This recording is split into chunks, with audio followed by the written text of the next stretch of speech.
السلام علیکم، کیا حال ہے آپ لوگوں کے؟ میں عثمان ظفر پراچا۔ اس ویڈیو میں جو میں بات کرنے لگا ہوں وہ ایکچولی ایک السٹریشن سے ہے، جو کہ میری بک ای بک اور paperback book colourful illustrations of famous psychological experiments اس کے اندر سے میں نے لیا ہے، اور جو کہ امیزون پر اویلیبل ہے۔ اور آپ کی شیئرنگ اور پرچیز اس بک کی مجھے مدد کر سکتی ہے کہ میں اور زیادہ اچھا کام کروں۔ یہ ایکچولی ایک کیس اسٹڈی ہے اینا او کی۔ 1880 سے 1882 ایئرس کے دوران یہ کیس اسٹڈی چلی تھی۔ اس کا ایکچوئل نام تھا پیپنہیم، اور اس کو ہسٹیریا کی کنڈیشن اس کے اندر ڈیولپ ہو گئی تھی۔ اس کے جو سمٹمز تھے اس کے اندر ظاہر ہوئے تھے وہ تھے ویژول ڈسٹربنسز، یعنی دیکھنے میں مسئلہ تھا، اس کا بصری خلل کہہ سکتے ہیں۔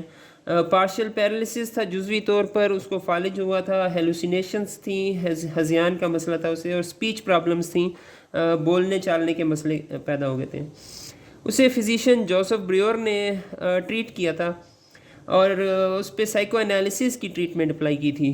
یہ کیس اسٹڈی اسی لیے بہت زیادہ مشہور ہے کہ سب سے پہلے استعمال ہونے والی سائیکو انالیٹک ٹریٹمنٹس میں سے یہ کیس اسٹڈی تھی، جس میں سائیکو انالیٹک ٹریٹمنٹ کو استعمال کیا گیا تھا۔